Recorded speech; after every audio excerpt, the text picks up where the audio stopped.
Would everyone please stand as David Lee, retired veteran of Royal Canadian Air Force, presents the torch, which will be followed by the singing of O Canada.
Please be seated.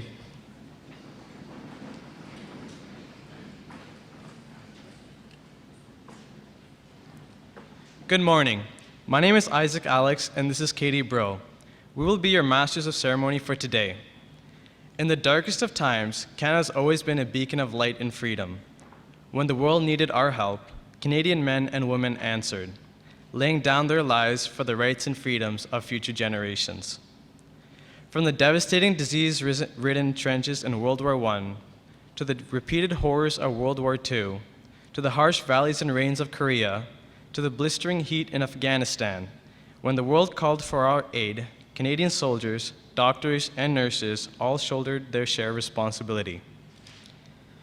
The purpose of today's ceremony is to honor the Canadians who have made the ultimate sacrifice at war. We're also here to reflect upon how we are connected to Remembrance Day. Some of our school community are connected because they have family members who have served for our country. Some of our school community will someday serve for our country. And all of us in our school community are connected through a school namesake, John McCrae, whose poem, In Flanders Field, was penned 100 years ago. The poppies that John McCrae saw blooming across some of the worst battlefields of Flanders in World War I are what we wear today, what we will pin during the ceremony, and what we will grace our war monument in front of the school. Today's service is a memorial to remember those who lost their lives in the line of duty, and a time to reflect upon how we're all connected. We will now listen to Letters from Home, which is a song written by John Michael Montgomery, released in 2004. The song involves a series of letters between a soldier serving overseas and his family back home. Ultimately, his entire family is proud of his patriotic duty. The song will be performed by Mackenzie McAteer.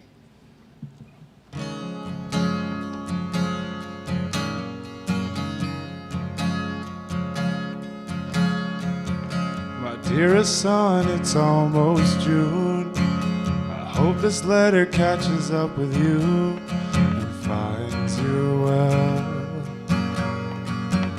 It's been dry, but they're calling for rain. Everything's the same old same in Johnsonville. Your stubborn old daddy ain't said too much, but I'm sure you know he sends his love. And it goes on in a letter from home. I hold it up and show my buddies like we ain't scared, and our boots ain't muddy, and they all laugh like there's something funny about the way I talk. I say mama sends her best, y'all. I fold it up and put it in my shirt, pick up my gun and get back to work. And it keeps me driving on, waiting on letters from home. My dearest love, it's almost dawn. I've been lying here all night long, wondering where you might be. I saw your mama and I showed her the ring. Man on the television said something, so I couldn't sleep. But I'll be alright, I'm just missing you. This is me kissing you, X's and O's, and a letter from home. I hold it up and show my buddies like we ain't scared, and our boots ain't muddy, and they all laugh, 'cause you call me honey, but they take it hard, 'cause I don't read the good part. I fold it up and put it in my shirt, pick up my gun and get back to work. Well, and it keeps me driving on, waiting on letters from home. Dear son, I know I ain't written, but sitting here tonight alone in the kitchen, it occurs to me I might not have said it, so I'll say it now. Son, you make me proud.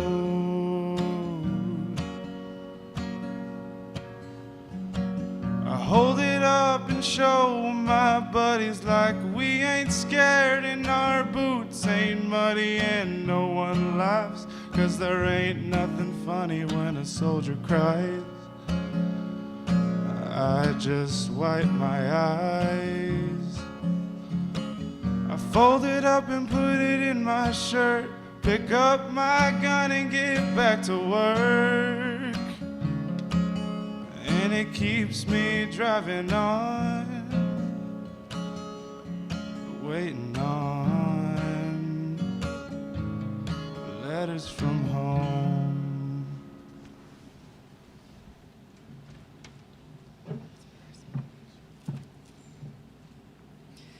70 days in the front lines, 30 days in support trenches, 120 days on reserve, 70 days at rest, and 2 weeks leave.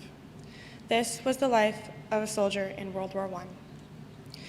The Great War marked our coming of age as a nation. We were a self-governing dominion of the British Empire in 1914, so when Britain declared war, we were automatically at war. However,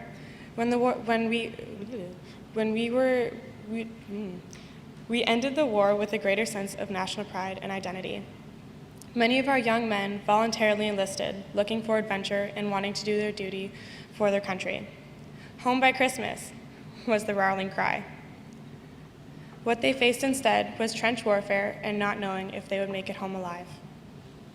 Our soldiers fought for the freedom we now enjoy, and today they are all gone. Our last World War I veteran died 5 years ago at the age of 109, but we were here to remember their voices and to remember their sacrifice. Our first voice of remembrance is a letter from a mother to her son, who was fighting in the Third Battle of Ypres, also known as Passchendaele. This major battle of the First World War lasted from the 31st of July to the 30th of November in 1917. British Empire and German soldiers engaged in 16 weeks of bitter fighting in appalling conditions of rain, mud, and slime. In the end, there were nearly 400,000 British casualties and 400,000 German casualties.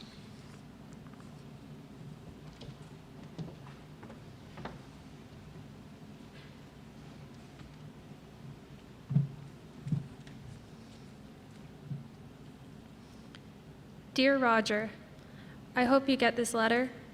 I'm not sure how the post works in the Army, but I'm wishing on our star that you receive it.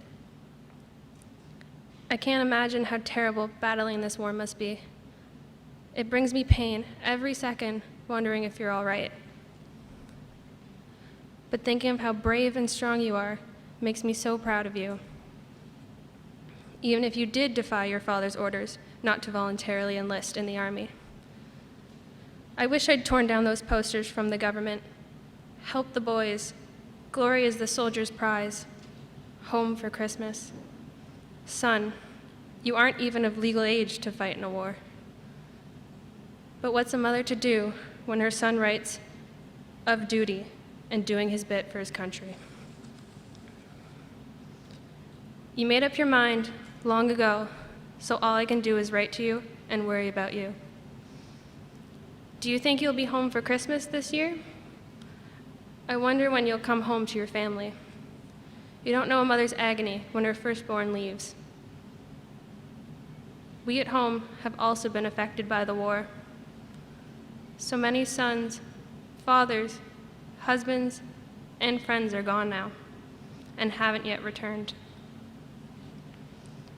If you can believe it, there's farmerettes doing men's work on the farms. I hear that more and more girls are taking on men's work until they can return home. There's even a chant, I hear the younger ones saying. Strong, sensible, and fit, they're out to show their grit and tackle jobs with energy and knack, no longer caged and penned up. They're going to keep their end up until the khaki soldier boys come marching back. Son, I can't wait for you to come home safely. I think of you constantly. A mother never stops worrying. I'm still angry that you snuck into the Army, but I'm also proud to call you my son. I love you, son. Keep safe. I pray that I'll see you home soon. Your mother.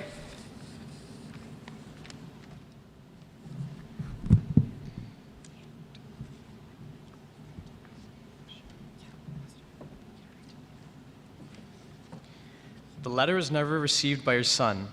The mother never received a reply. Instead, a government telegraph contained the mother's worst fear. To the parents of Roger McDaniel, we are sorry to inform you that Roger McDaniel has been killed in action. His remains have not been found. If found, they will be buried in a military grave for the soldiers of the British Empire. We have found an unsent letter that is addressed to you. It will be sent to you shortly. We are sorry for your loss and thank you for your son's service to his country. Sincerely, Sergeant McLean.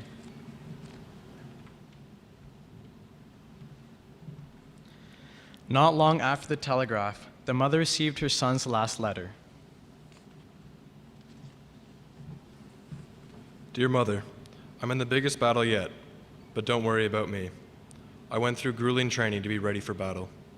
No one knows that I enlisted at 17, and after all these months, I'm sure not to be discovered. I know I defied you and Father, and that I'm giving you added stress and worry, but I have to serve my country. The Empire needs me. My country needs me. For the past week, I've been digging and living in trenches. It's awful. It's flooded twice, and you can say I'm living in a hellhole, because that's exactly how it feels.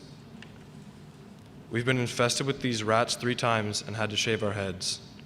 I've been bitten quite a few times by these rats, and I can safely say they are nasty buggers.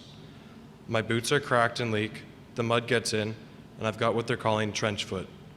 You can't imagine the horrors I've seen, but I won't tell you as to not to worry you, Mother.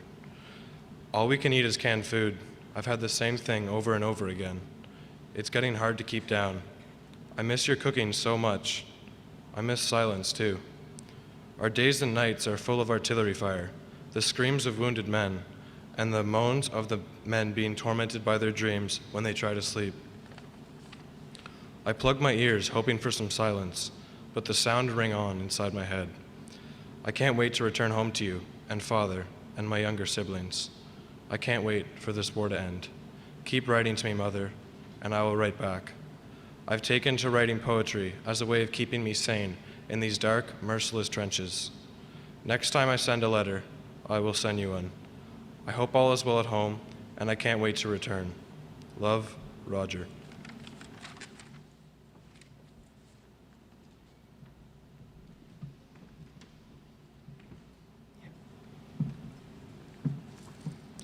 This letter describes the harsh conditions of the trenches and the severity of the gruesome battles. We cannot begin to imagine how difficult it was for them, and we can only begin to imagine the loss of a friend. We will always remember the brave men and women who fought for us on this day. More than 69,000 Canadian soldiers died in World War I. For each poppy we are about to place, 200 soldiers died. We would like to recognize each and every soldier that risked their life for our country during World War I, whether it was your grandfather, your great-grandfather, your great-uncle, or the friend of one of theirs. We remember and we are connected. We would like to ask that all grade 12s who are pinning for World War I to please come forward while the brass quintet plays.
In World War I, our soldiers fought for the freedom we now enjoy, and sadly, they are all gone.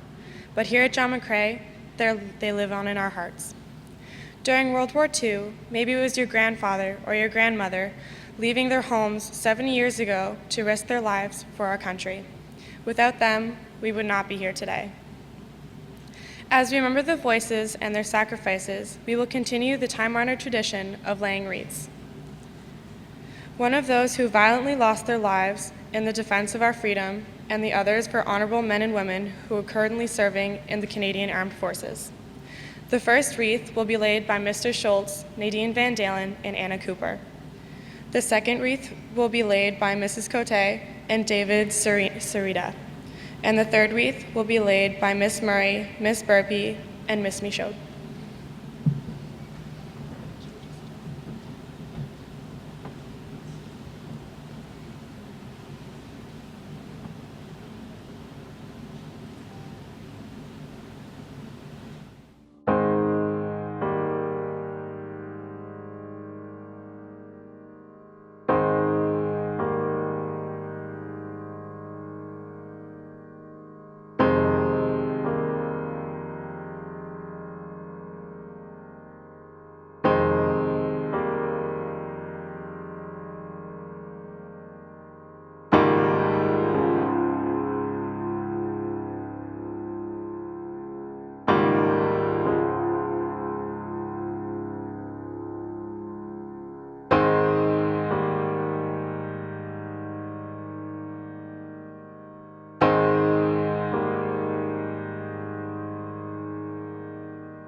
We will now have the playing of the last post. It will be followed by 2 minutes of silence, the lament, and the reveal. Would you please stand, and as a sign of respect for today's ceremony, we ask that you do not applaud.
Oh, there we go.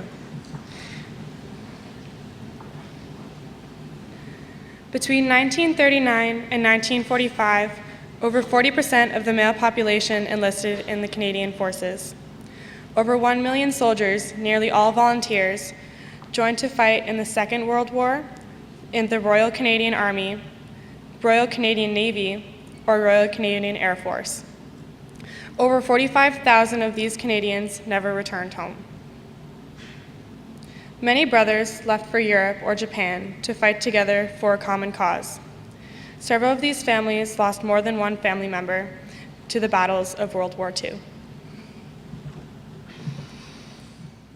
The next voice of remembrance we will hear from is a Canadian nurse's perspective during World War II in Normandy, France.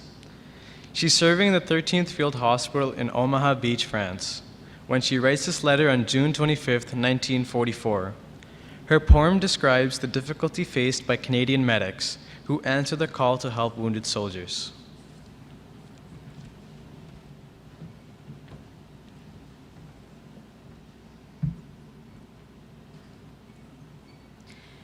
It began as a churning sensation in my stomach. A moment later, my legs nearly gave out. My eyes darted all over the room, overwhelming me with the dark reality of war. The lamentations of the injured were heart-wrenching. The silence of the dying filled me with dread. But how selfish would it be to stay frozen in fear, too afraid to help those who'd thrown caution to the wind and stared death in the face to keep everyone at home safe? Every breath that I drew in felt heavy, because in my heart I knew that without those wounded, broken men, I probably wouldn't have been alive. I clenched my fists, gritted my teeth, and willed my body to stop trembling. Those men couldn't afford to wait, and I couldn't afford to be a coward.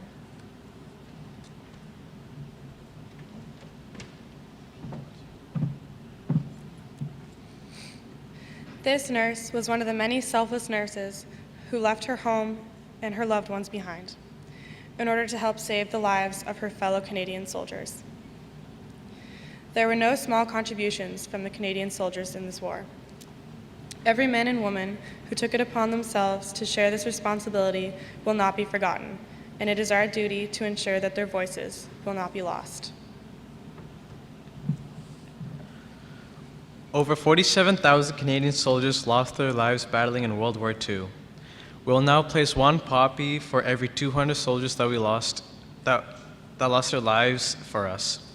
We'd like to ask all grade 12 students who are pinning poppies for World War II to please come forward while Toby Jin plays For My Father by Andy McKee.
Just 5 years after the Second World War had ended, soldiers from North Korea crossed over the 38th parallel and began the Korean War.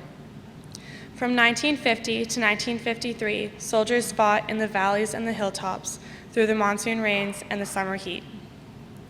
By the time it was over, more than 25,000 Canadians had served in the Korean Peninsula and spent time away from home. The Korean War is often known as the Forgotten War, but not at John McCrae. War is a part of Canada's past, as well as part of Canada's present. Since November 2002, Canadian soldiers have been serving in the military capacity in Afghanistan. Participation for these missions include 8 months to a year of training, with each mission lasting 6 to 9 months. A drastic difference from how war was fought in 1914. Due to medical advancements, many of the soldiers that are injured will survive, but they will live the rest of their lives with their injuries from combat. In addition, many of the soldiers have to live with the psychological effects brought on by combat. 1 out of every 62 Canadian soldiers do not return from their mission in Afghanistan. The last moments of their lives were spent in the deserts of Kandahar. Captain Nicola Goddard was one of them.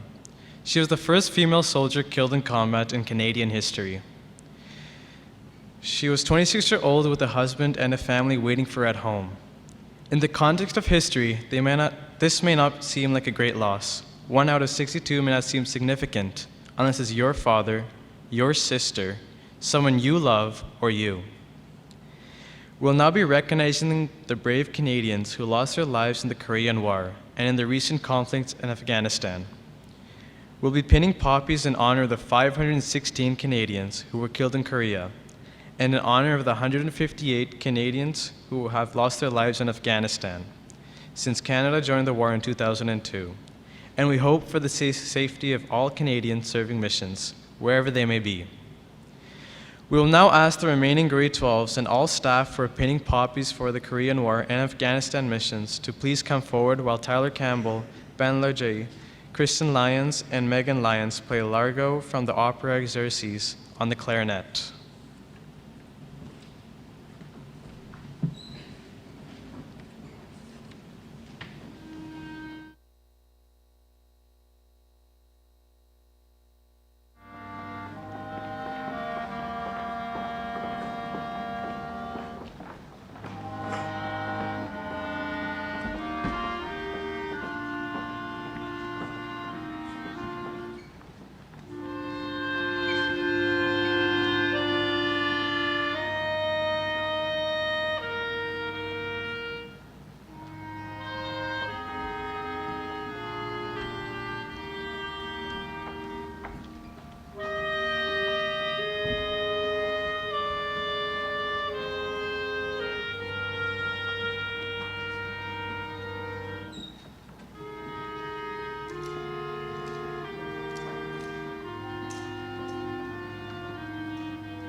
Lest we forget.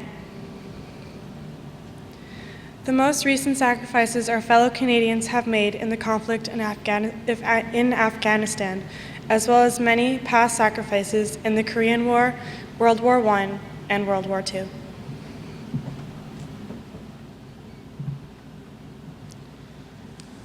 Dr. John McCrae, for whom our school is named, was appointed second in command for the 1st Brigade Canadian Field Artillery as a field surgeon for the Canadian Artillery when Canada joined the war against Germany on August 4, 1914. He treated the wounded during the Second Battle of Ypres from a hastily dug 8-foot by 8-foot bunker. During this battle, his friend and his former student, Alexis Helmer, was shot and killed. We will now see into his mind on this day through a monologue as he contemplates the death of his friend. I am surrounded by the dead and the dying every day, sorrowfully growing accustomed to gruesome sights and nightmares. I have witnessed torn limbs, maimed and decaying bodies, and the men coated in the blood of companions and foes alike. I have amputated, operated, sewed, comforted. I am not prepared for what I have witnessed and for what I have done in the name of saving lives. The continuous eerie pounding of gunfire and rifle fire echoed within the distance of the bleak wasteland cloaked in darkness. Thick sheets of rain screened the German shell. It remained undetected until it was too late. In an instant, he was gone. My former pupil, my friend, Alex. A split second is all it took.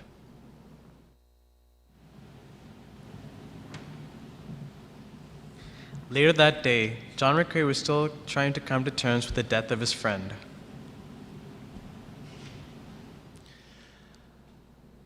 I have always been convinced of the need to fight for our great nation. Nevertheless, at what cost? How are we to honor those who died? Crosses mark grave sites as symbols to heal the pain, while reminding survivors of what is lost. Is this sufficient? How else can we remember? Countless men, women, and children have died and will die. So many lost lives, like so many poppies, swaying in the spoiled earth of the battlefields and cemeteries. Nevertheless, death chose you.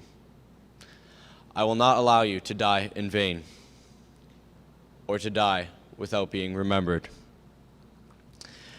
As you pass on the duty to fight, I vow to commemorate you. Comrade, friend, and brother.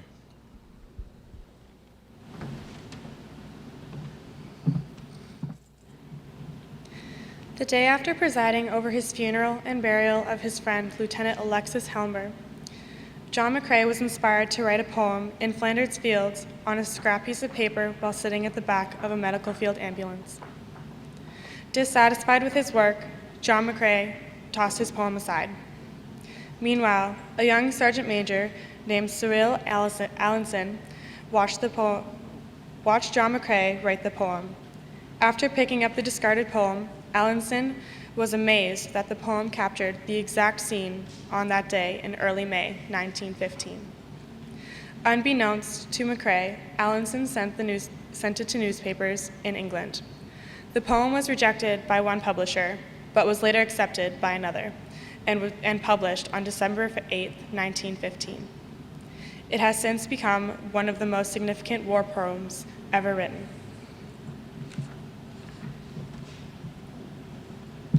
On January 28, 1918, John McCrae died of pneumonia complicated by meningitis. He never made it back to Canada. We will now hear the poem In Flanders Fields, read by Andriana Domaszalski, Brianna Budge, and Chelsea Knuth.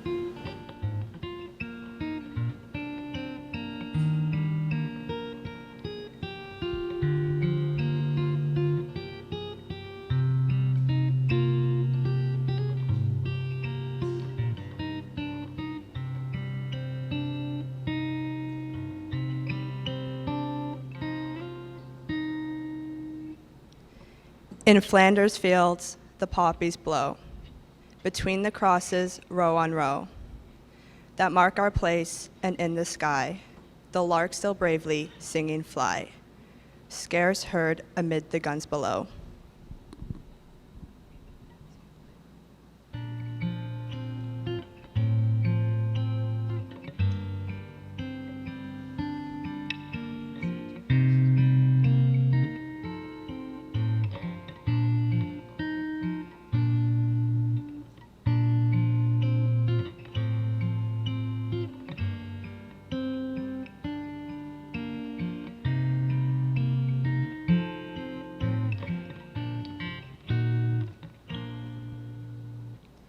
We are the dead, short days ago. We lived, felt dawn, saw sunset glow, loved and were loved, and now we lie in Flanders fields.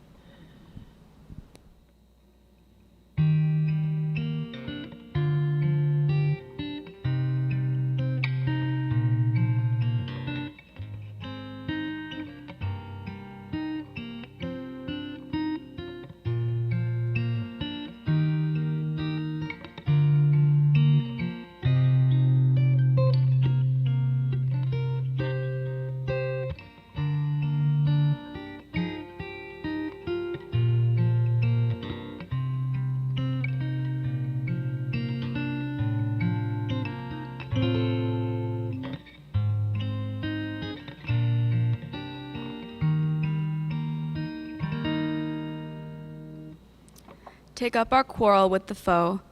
To you from failing hands we throw. The torch be yours to hold it high.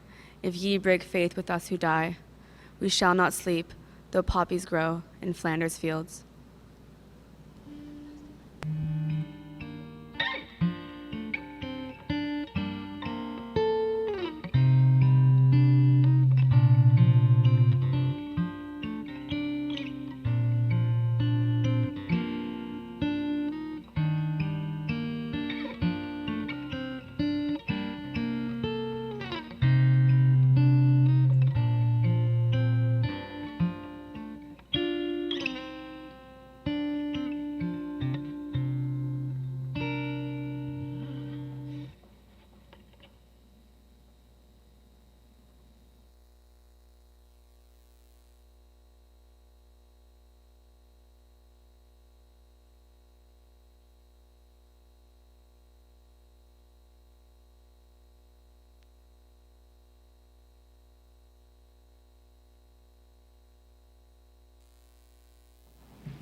The voice of John McCrae continues to live on as we hear his poem recited or as we read the words on the monument at the front of our school.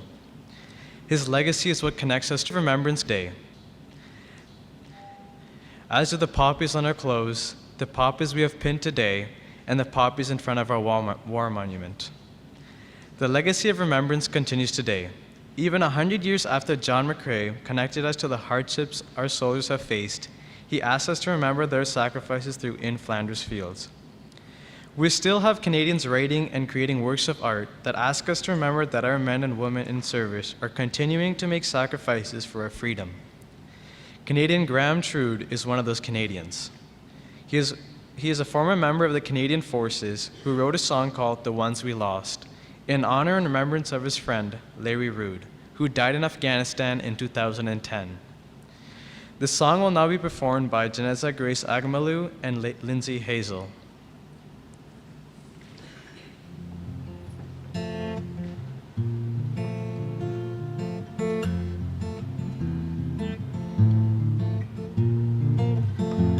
the day we all pray for those who fall, met this man crying in the stands as they play their song.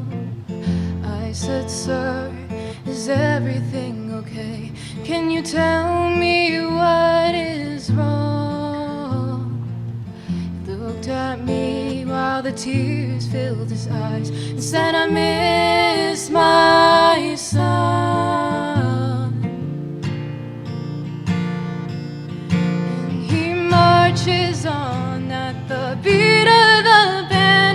the fallen in his arms, and the flags will fly with the tears in the wind for the ones we lost, ones we lost.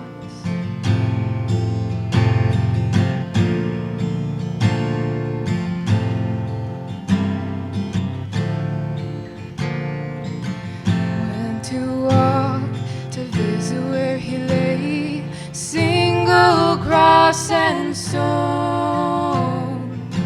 He said I miss him every single day since he's been gone. And I said, sir, you know the brave may fall, but we must soldier on. He'll always be remembered to the day as the brave and strong.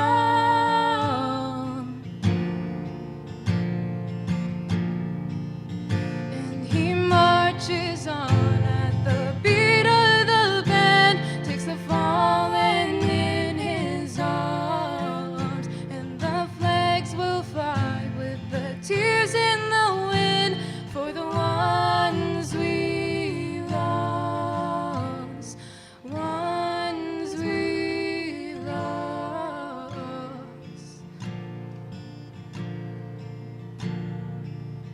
And he marches on at the beat of the band, takes the fallen in his arms. The flags will fly with the tears in the wind for the ones we lost.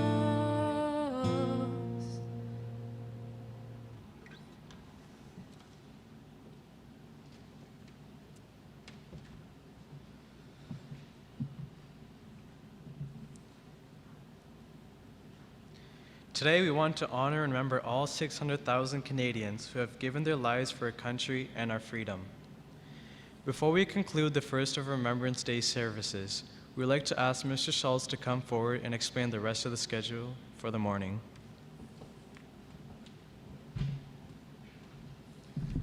Thank you.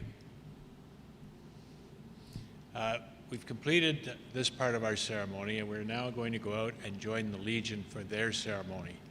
We're actually going to be there to respectfully remember the real men and women who fought for our country and represented our country overseas and throughout conflict.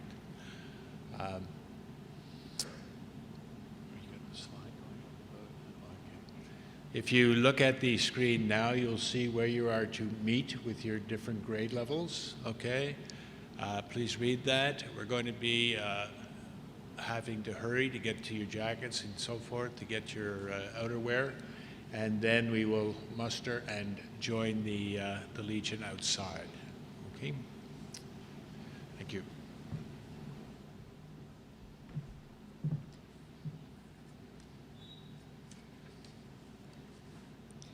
This concludes our Remembrance Day Assembly for this morning. We would like to ask you to do one thing for us as you leave this service. Remember the stories that you heard here today. Remember that we represent the thousands of Canadian men and women who risked their lives and made this ultimate sacrifice. Remember that we are all connected to Remembrance Day. Lest we forget. Thank you.